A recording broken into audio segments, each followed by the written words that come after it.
E-commerce can be a threat to shopping malls, but there is at least one major mall in Kuala Lumpur that is looking for a novel way to work with it. Click and collect is one answer to sustain malls these days, whereby shoppers can click on the item that they want to buy online and then collect it from a mall's designated site. So I think absolutely we should remember that online is very, very strong. As you know, Lazada did well over $1 billion sales in one day last year during the Singles Day in the footsteps of Alibaba.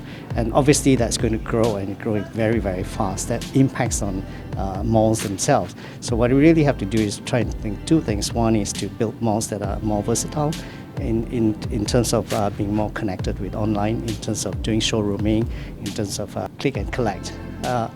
Or you have to then do something more hybrid, which is not your usual mall. You have to be more conceptual, more experiential, full of ambience, have more F&B, and of course better brands. And I suppose you really have to innovate. Go overseas, find out what's working. Nowadays people go for shopping not just to buy things. They want to have the experience, the shopping experience. And also I did notice that there is a big number of shopping malls, more than the population, far more than what KL people needs. Sometimes within a distance of less than 1 kilometer, you find one shopping mall than another shopping mall. But when you look at how much population you have around, it's not even enough to sustain one shopping mall.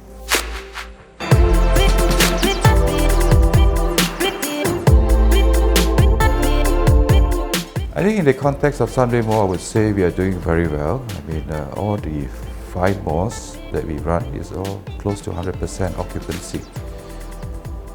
Whereas, I understand some in the market, with the softening of the market conditions, especially for newer malls, I think they're under pressure for rent rebates, some even for contribution of fit-out costs.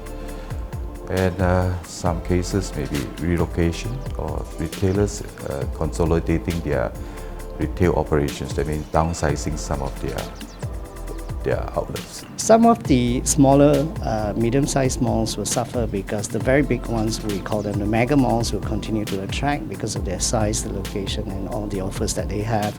And they are usually quite aggressive as well. They do get some of the newer tenants too.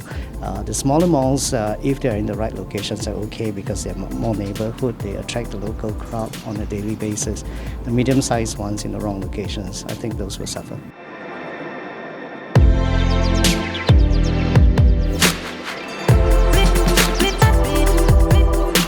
So I think future is no longer shopping mall. The future will be more into virtual shops. Now these days got some websites where you can buy a shop, virtual shop, and the price is quite a crazy price. So imagine now, instead of going to shopping mall, you rent a space, you renovate, you apply for all the licenses needed, apply for quota of staff, train your staff, all these things, get the stock, all these challenges. All this will go to online, virtual shop. Like Grab and Uber. For the, say like Sunway Pyramid, every month there are over 150,000 car rides coming into the shopping mall. That means there is about over 20% of our total car traffic per month. So when we say that if this will be the trend, in future probably we'll build shopping malls with less car park, right? So those car park space can be turned into more productive retail space, or leisure space, or entertainment space. You can find that some malls which are very tiny actually do very, very well. And actually, it's like small is beautiful. Do not need to build the standard prototype anymore. Things have changed. You can't build version 1. We're now into version 10, like iPhone 10, right?